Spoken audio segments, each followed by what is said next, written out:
jërëjëf suñu technicien boobu di Bassirou Cissé le caméraman de la nouvelle génération alors deuxième partie bi ñu tàmbali ko incha allahu jëm nag ci jeexital waxtaan bi yaakaar naa ñaareelu partie bi am solo lay doon alors monsieur Diome sànq ñu ngi waxtaan ci problème mu mbënd mi ñu gis ne mbënd mi dafa am ñu bëri ñoo xamante ni dañ ciy jooytu ñàkk équilibre bi nga xamante ne nii moom la don yi ñàkk équilibré ci population bi dañuy gis ni mën nañu dugg ci kon seppi fa juróom wala juróom-ñaar ñoo xamante ne nii non seulement ñuy njëkk a jot waaye la ñuy jot mooy ëpp la ñeneen ñi jot ndax loolu amul fii ci Diamaguène Sicap Mbao. Diamaguène Sicap Mbao dañoo organiser avec des conseils de quartier ci conseil de quartier yi dañuy fexe de sorte que askan bi dañuy doon toog dañ fa am ku leen représenté mooy ASC bi imam bi day ñëw toog curé bi day ñëw toog représenté curé bi day ñëw toog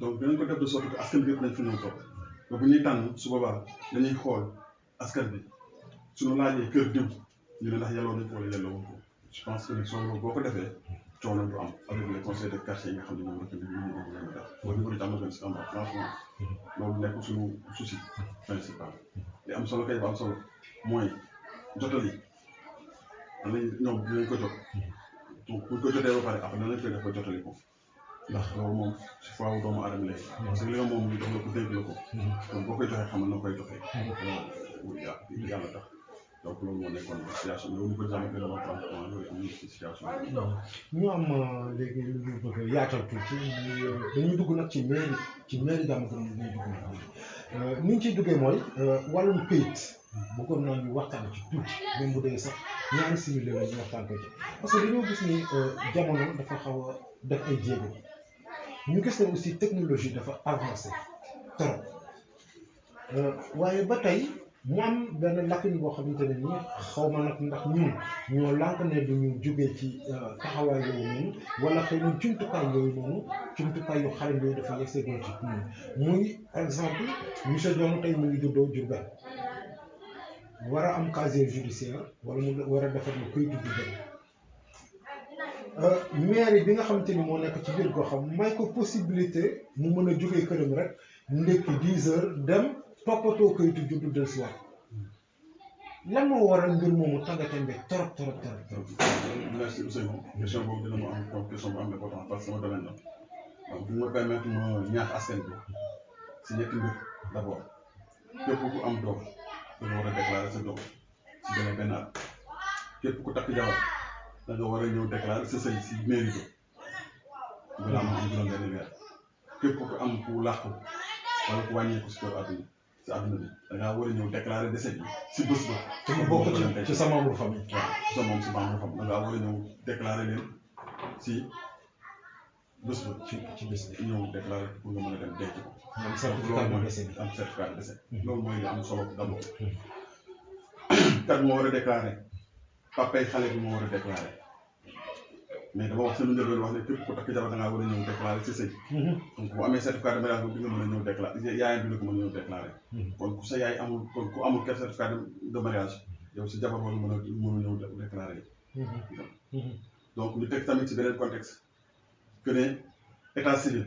démembrement wu tribunal la. tey lépp lu ñuy def rek si coxeelu tribunal la ñoom ñoo ñu paraphé suñu registre pour jox ñu bind tey bu ñu amul registre yooyu ñu paraphé au niveau du tribunal ñun amuñu droit bind déclaration de naissance ci registre yooyu donc askan da nga koy joytoo dinañ dem ba fin d'année registre yi ngay dotation registre yi nga xam ne moom la sa mairie di génne day jeex nga war a ñëw lu toll ni 32 communes wala 16 communes nga jël ay moo benn département benn tribunal wala na paraphé seen kii donc dina am sooxe si ñu ngay jotee sa registre.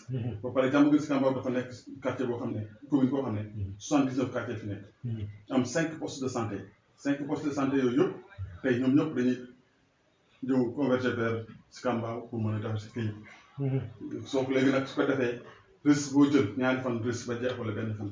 donc loolu taxoon na maire vu la nécessité de ça mu ubbi benn centre secondaire bu nekk au niveau des Sam-Sam. bàyyi ko pour mu am proximité par rapport ak les Sam-Sam. par rapport ak demande bi. par rapport ak demande bi. donc kon ñun ñu ngi def suñu kéemtalaay kattan si wàllu boobu noonu. li si des mooy wàññi booy gis benn lañ ko commencé. d' abord loolu ngay wax informatisation générale. des états civils projet la bu ñu di def te projet c'est un projet à long terme. du projet boo xam ne dañ koy def tey mu sotti tey. d' abord di nga commencer par l'informatisation des 555 communes d' arrondissement yi nga xam ne am nañu ko tey. ñu ku si nekk nga am sa informatique. suñu paree nag doo ko def benn centre national des états civils. pour de converser ko pour ñu mën a am loolu. donc loolu projet la boo xam ne mi ngi en terre parce que commencé 2019. commencé si communes yi am na yenn communes yoo xam ne am nañ seen informatique au niveau de Diamaguène Sicap Mbao Tivaouane Diacksao Thiaroye Gare donc Diourbel Kolda ñu ngi koy def sur le suñu demee ba daje sur le plan national. su boobaa nag luy ñëw la. mais projet bi bokkul ci fast track bi. non boobu moom bu ci bokkoon day gaaw. donc du lu ñuy fast track parce que affaire état civil dafa sacré. du looy xam ne da nga koy jël ndax du loo xam ne doomu aadama da koy manipuler di ko manipuler bu ko neexee. donc lépp loo ciy def rek da nga koy def ak toute sécurité. ak toute kayit boo xam ne nit ki daf ciy war a mën a jëriñu ëllëg ba kayitam fu mu ko mën a soxlaa si àdduna bi dina ko dem jëli du am benn problème. donc loolu yëpp bu ñu ko jëlee def analyse ay techniciens ñoo koy def ñoom ñoo xam durée bi ñoo xam li tax ñu war ko mën a def. donc comme état civil dafa sacré moo tax lépp luñ ci def rek dañ koy jël ak ban du lu ñuy fast track. mais loolu nga wax noonu. dëgg ko nekk na si kuréel yi. ñu ngi koy dox parce que on a commencé à informatiser d' abord sectoriellement. donc suñu paree dinañ def information générale. dëgg la kon nag mën nañu jàpp ne sous peu de temps incha allah rabi dinañ mën a jotee ci fi nga xamante ne nii bëri na ci ay réew Europe tey jii noonu la ñuy doxee bala nga fiy jóge di dem ba Kaolack wala nga dem ba Diourbel di jëli ji say këyit nga toog fii nii rek ci sa mairie commune mu liggéey la ko nga noppali ko léegi nag li nga xamante ne nii moom la ñuy songaat moom itam fuy métti la te dañ koy faral di nemmeeku ci biir maire yi muy këyit yi nga xamante ne nii numéro yi nga xam ne dañ koy jël di ko jaay. numéro yi ñu koy jël di ko jaay. di ko jaay parce que dañuy gis ne nit dafay juddu jékki-jékki ci commune bi mu juddoo mu am fa kayitu juddu am fa lépp dem ba am fukki at ak juróom-benn wala fukki at ak juróom-ñett war a soxla yeneen kayit dem ca mairie ba nga xamante ni fa lañ ko déclaré woon ñu ñëw ne ko ah kii kat say kayit kat diw moo ko yor wala nangam nangam. déclaration. luubal la wala lan la. non du luubal nit ki moo war a am gis-gis ci en tête Sénégal dañoo amul pour ce qui am na kii. da nga tuddati dañoo amul culture denc kayit. liñ la jox si nga xam ne mooy sa àdduna pratiquement. su loo xam ne mooy sa carte d'identité. muy état civil. bu la ko joxee lépp lañ si war a joxee da nga ko war a def sa war a sacré. gis nga buñ la déclaré fu ñu lay déclaré di nga am volet registre bu nekk 3 volets moo si nekk. volet 1 volet 2 volet 3 buñ la déclaré yow dañuy jël volet 1 bi xotti ko jox la ko volet 1 boobu keneen mënu ko am à ta place. volet 2 bi ñu jël ko yëpp au niveau du tribunal. volet 3 bi ñu jël ko denc ko. kenn mënu koo jaay. kooku boobu kenn mënu ko jaay donc loolu bés bu ñu ko ñëwee tey nga ñëw taxaw ñu xool registre boobu gisuñu sa tur boo indee sa volet 1 boobu noonu ku mu fa mënti fekk kooku ñu koy dindi teg ko fa sa poste parce que yaa amul place boobu noonu. donc kon si départ bi la këyit ba lañ ko jël jox ko sàmm ko jël. d' abord këyit bi lay jox nga ñafe ko bañ jox la ko boo ko téye na nga ko jël denc ko foo xam ne yàq eggu fa. ndax am na lu ci àdduna loo xam ne su loo bëggul mu yàqu doo ko du yàqu. kon kër du loo xam ne dañ koy fooye. donc soo gisee yu mel noonu rek mooy ñi nga xam ne dañuy jël ñu sàggane kayit sama kayitu doom réeral naa ko sama kayitu dugub réeral naa ko. mais tey volet 1 fu su boobu indee taxaw ko ñu xam ne kayit boobu yaa ko am. ñu dem tribunal vérité xam ne volet 2 boobu sa tur moo fa nekk. kon lenn mënul war a tax ba jël ko def loolu. mais nag am na si ñoo xam ne dañuy ñëw fekk ay ma yombee si biir ay coxeur si biir mairie bi. ne leen damaa bëgg kayit coxeur ba dem jàdd amul jël xaw lijjanti li muy lijjanti ñëw wutal la benn kayit boo xam ne faux papier la mu ñëw jox la ko ëllëg nga tuumaal mairie bi na mairie moo la ko jox alors que yoon ba nga war a jaar pour am kayit ba yow jaaroo fa. donc këyit dafa am yoon boo ñëwee dugg si mairie fan la ñuy defaree këyit nga dugg ci la ñuy defaree këyit kan moom may defaral këyit ñu ne la ñee ñoo lay defaral këyit nga ñëw ñu jëlal la fi nga jël defal la dañ lay jox ndamit comme ay jumtukaay suñu paree si këyit bi yow boo jëlee dinañ koy ngir yàlla sàmm ko foo xam ne yàq egg fa ba ëllëg boo soxlawaatee nga ñëw joxe këyit boobu ñu defaral këyit ndax maire bi mi ngi faral di may ay këyitu juddu yi. le 27 tey dañoo war a def audience pour xale yi nga xam ne dañoo jàng ba tollu classe ak examen amuñu këyit ñu war a leen a defal seen kayit tey le 27 bi paase le 27 tey la moo defoon audience bi mais avec pandémie bi moo tax ñu pousse ko donc loolu bi ñu demee ba jàngat ne école yi am na si ay école yoo xam ne élèves yoo xam ne dañuy dem ba CM2 bëgg a def examen duñu am këyitu examen ñu kayit pour def examen te moo tax ñu créé woon ci arrondissement de Thiaroye benn audience foraine bu war na am tey mais comme ak mbënd bi te Macky Sall dafa arrêté démb ne lépp luy rassemblement ak mbaay nañ ko dindi moo tax ñu reporté ko à une date ultérieure. waaw xam nga le président son excellence monsieur Macky Sall xam nga bi mu yàggee artu askanu Sénégal ci rassemblement yi xam nga bëri na yàgg na yëg ngeen ko ñu ko ñëpp yëgee te yaakaar naa yéen a gën a informé wu ko ñun donc lan moo tax ngeen jéem a xool beneen stratégie boo xamante ne nii mooy mën a permettre xale yi aussi ñu am kayit yooyu nga xamante ni yéen a leen ko war a may au lieu ngeen déclaré ne rek voilà le 27 war nañoo maye toog ba le 27 daal di ne voilà askan wi mon président moo ne bu ñu dajee wala nangam te xam ngeen ko bu baax. wala beneen stratégie. du mairie boo koy maye mu leer. ok audience juge moo koy def. donc man damay wax toujours rek justice. ñoom ñoo xam seen i roulage ak seen i texte. parce que tey bu ñu lay may kii dafa am texte ñu la koy mayee. kon tey texte yooyu bu dee niveau. est-ce que war nañoo mën a jël décision boobu loolu ñoom ñoo am appréciation du juge. mais ñun li ñu war a def. bind nañ ñaan nañ. mairie may nañ léegi nag si disponibilité juge bi. ak moom lan moo tax mu def kii bi. loolu si moom la. léegi kon doxal ngeen ko. juste doxal nañ ko defal nañ dossier yi si jël nañ ko. def nañ si li si war a def lépp. jël nañ la bëri su néew jël ko déposé ko. di xaar juge bi nag appréciation. kon fi mu ne nii daal moom kàddoom rek moo ci des. moo ci des. léegi ñu bëgg a xam seen liggéey tamit ci wàllum mbas mi dëgg yan jéego moo nekk ci seen kanam muy monsieur le maire laay wax Ndofène Fall et frère parce que noonu laa ko mën a tuddee monsieur le maire Ndofène Fall et frère parce que yaakaar naa famille ba ñi fa nekk maire ba ña fa nekk ay c'est une famille. donc moom la ak ay frère am ay moromam ay rakam ay jarbaatam nangam fan yan jéego moo nekk ci seen kanam. lañ doon def démb moom li ñu gën a yokk mooy assister population bi si ay produits détergents ak les mesures barrières di leen si sensibiliser di leen si à chaque fois ñu ngi leen si sensibiliser au nom du maire di leen takkaloo seen masque di leen moytuloo distanciation sociale bi ñu jël distance bi di leen moytuloo tamit ku nekk en collaboration avec santé yi ba pare nag di leen soutenir en plus di leen jox ay produits yi ko xam ne moom lañ soxla si cadre yooyu noonu si nga xam ne mooy suñu école yi di distribuer ay masques tamit ñu ngi jox di distribuer ay masques wax dëgg na yàlla di fi xotti jox ko si ay masques xam nga ñu toll jox ko si école yi joxe ko si hôpitaux yi joxe ko si jàkka yi aussi joxe ko tamit partout maintenant si grande surface yi donc si loolu la ñuy continuer nag di nekk ak ñoom pour mën a convaincre pour mën a vaincre. monsieur Dione xam nga man moom lan moo ma jaaxal personnellement affaire yéen c'est-à-dire masque gel saabu mën ngeen ko joxe trop mais dund sawaru leen ci di ko jox population bi ndax deuxième yaakaar non dafa ndànk ndax jotul deuxième vague dund am ndax saako ceeb bi ba ngeen ko fi joxe léegi une semaine la def ci kër yi ngeen ci toll tamit il faut que nag deuxième vague dund am. donc plan de résiliation 1000 milliards la woon. te si 1000 milliards yi dañoo octroyé woon 69 milliards ne ko Sénégal yi bàyyi xel pour survivre. deuxième vague bi plan de résilience amul. li ñu mën a def boo ko dégg soo xoolee ba léegi mais dëkk yu bëri tey nekk en crise tey soo xoolee seen survie mi ngi am problème. mais Sénégal ba léegi déggoo si benn produit de nécessité denrée de première nécessité bu ne yokk na. amul. kon ak lu mu mënti mel ak lu mu mënti def ak crise bi lu muy métti wala ñu toog weer dee ñu ne fay ñu. kon ñu ngi koy maîtriser ba économiquement nit ñi ñu ngi siy gis seen bopp di fekk seen salaire di mën a def di jënd seen dund. kon li des mooy ñu jéem a xool nan la ñuy orienté vision bi si li nga xam ne moom moo fi jëlee mbas mi. muy nan la ñuy def ba améliorer suñu système santé bi. pour nit ñi mën a faju.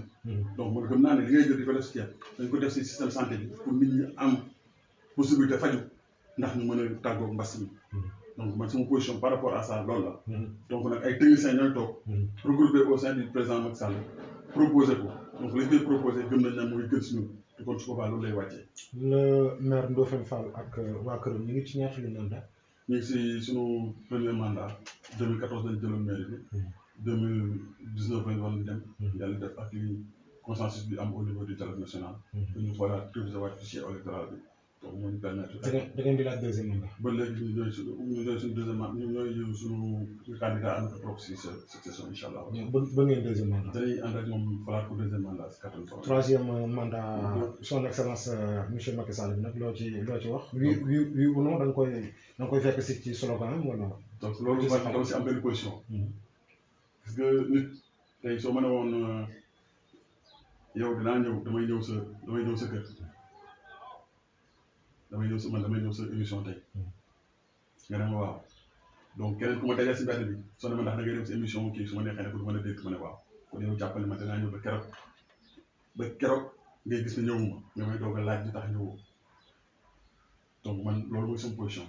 moom moo taxaw askan bi ne mandat bi ni lay doxee nañ xawaat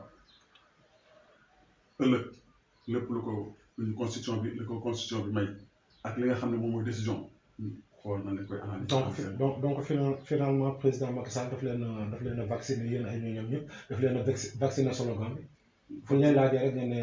non du lii du noonu. non ñun tout vacciné parce que nit da ngay am kilifa nit ki boo ko faree jox ko sa bopp ànd ak moom di liggéey mais fi mu la yem la yem fa parce que yow tamit bu def lu la naq da nga naan ko lii na nga def naqari ma kon war ngeen a mën a ànd yow moom la nga xam ne moom la gis ne buñ ko defee mën na yàq mën na jur yàq bu ñu ko proposé mu doon loo xam ne peut-être ñun accepté nañ ko dañ koy ànd ak moom def ko donc loolu la rek. jërëjëf ci kàddu yi lan mooy nekk sa kàddu gu mujj koo xam ne moom ngay lancé askanu Diamaguène Sicap Mbao. wax ne leen ñu ngi nii depuis 2014 ñu fa jox ñu commune bi ñu ànd si li baax ak li rafet yëpp indi nañ ko pour jël Diamaguène Sicap Mbao rehausser ko yóbbu ko foo xam ne tey mosu fa egg suñ ko waxee ci en domaine d'infrastructure ndax bi ñu fi nekkee léegi 2014 li fi Ndofène Fall def gëm naa ne ay maire jàll nañ fi su fekkoon ne ñoom ñëpp def nañ loolu kon Diamaguène Sicap Mbao nekkaan leen ci ay place publique yu mu def ci centre de santé bu mu tabax ci ay comment dirais-je maison des jeunes bu mu def maison de la femme bu mu fi nekkal donc ay espace air yoo xam ne def na ko ak lépp li nga xam ne def na ko si wàllum social bi si ay nit yoo xam ne tey feebar nañ ñu ñëw seen ñoom fajoo leen ay pas yoo xam ne yaakaaroon nañ ne tirage bi manque si état rek la am mu indi leen tey permettre possibilité ñu dem si à région bi am ñoo xam ne li muy def si suuf tamit xam ne kenn du ko yëg donc loolu yëpp ñu nekk si social bi ñu am yaqin ne buñ ko continuer àndaat ak moom incha allah rabbi ak vision bi ñu am ak fu ñu bëgg a yóbbu Diamaguène Sicap Mbao kon seen loxo la des di leen ñaan rek ne benn yàq xel bu mu ñëw seen kër.